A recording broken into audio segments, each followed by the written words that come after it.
Let's say when you boarded on the fishing vessels, but you found drugs.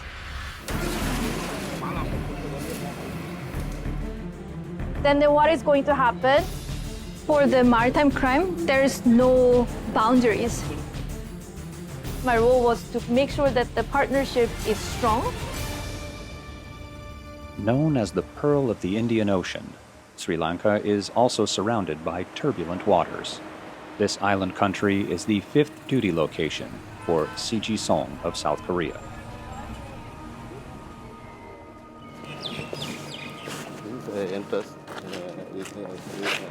With the vehicle, they come from there. Yeah.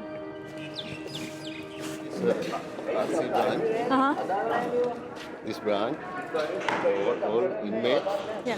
This is one of the prison facilities supported by UNODC.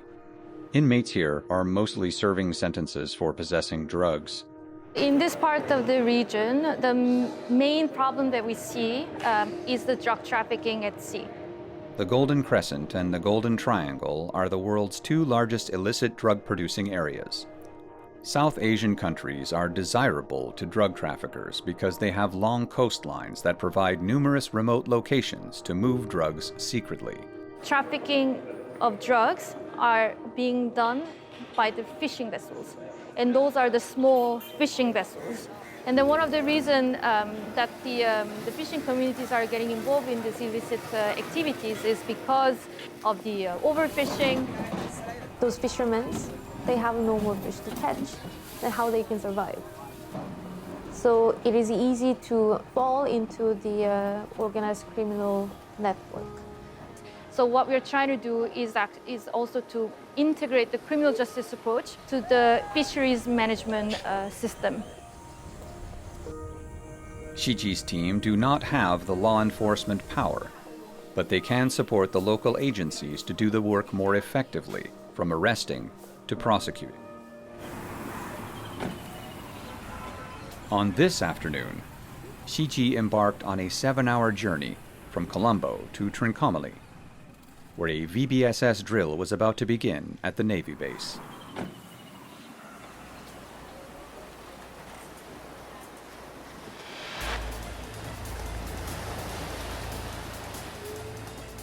Today, this is a case of illegal fishing scenario. This VBSS, which is a vessel visit, board and search and seizure operation, is important. Just, to make sure that the boat is secured. But now the fishery inspector will be here, and then they will look for the fishery-related evidences. Because they wouldn't know what kind of fish is illegal to catch. In normal VBSS training, we have a Coast Guard and the Navy officers who are actually boarding on the vessel.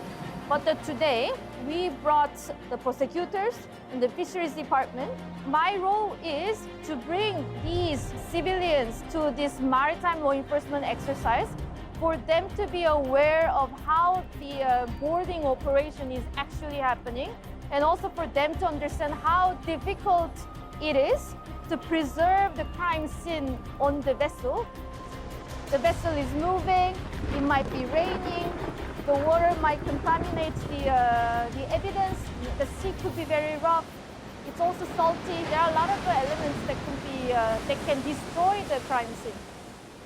With Shiji's coordination, these prosecutors will intuitively understand how to promote the Navy's ability to preserve evidence at sea, making it meet the standards for prosecution.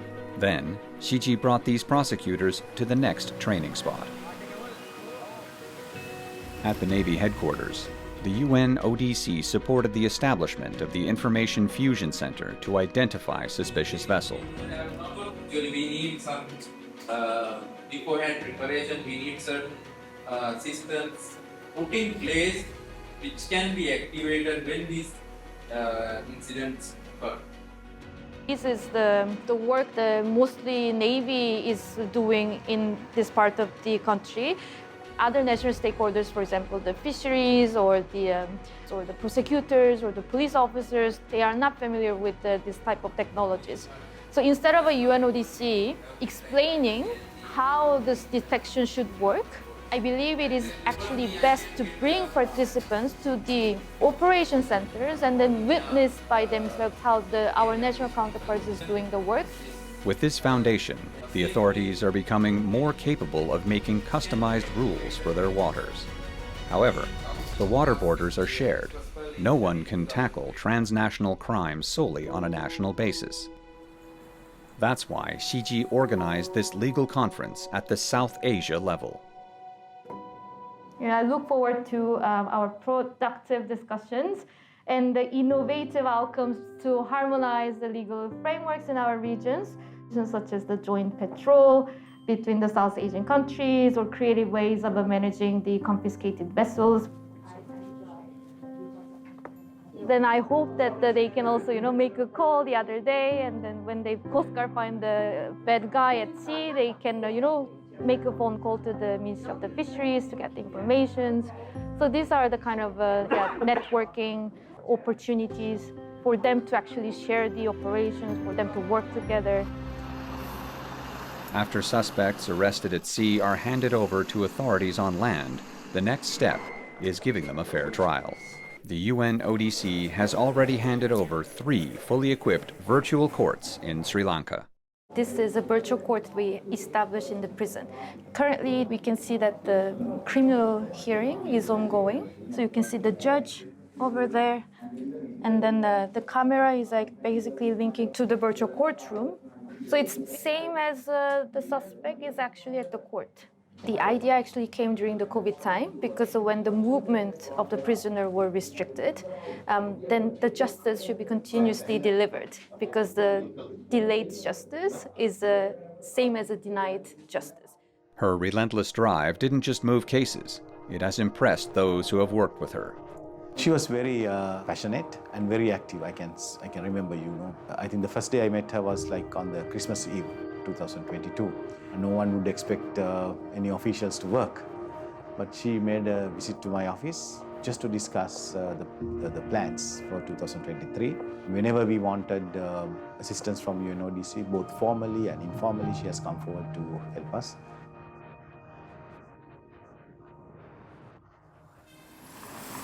Siji's dedication to her work is most likely due to the fact that she dreamed of working for the UN since she was a teenager.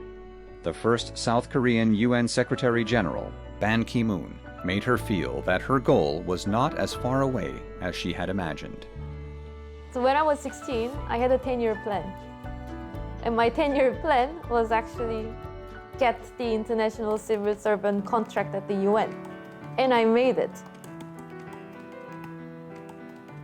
Since joining the UNODC in 2015, Siji has moved from hotspots on the East African plateau to dangerous areas like the West African coast.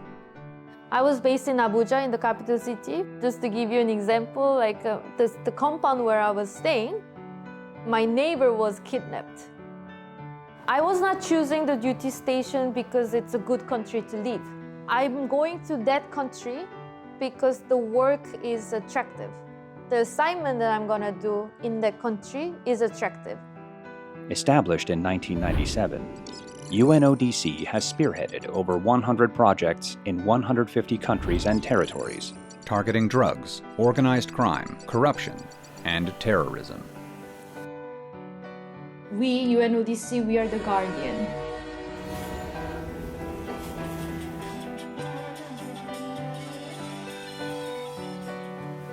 What I like about the UN is that we are not dependent on the national interest. This is all about the neutrality. It's for the entire international community, but it's really about the humankind.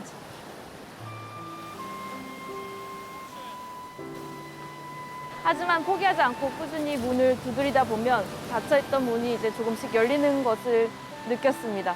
내가 하는 일이 실제로 변화를 만들어내고 있다는 것을 느낄 때가 가장 감동적인 순간이었던 것 같아요.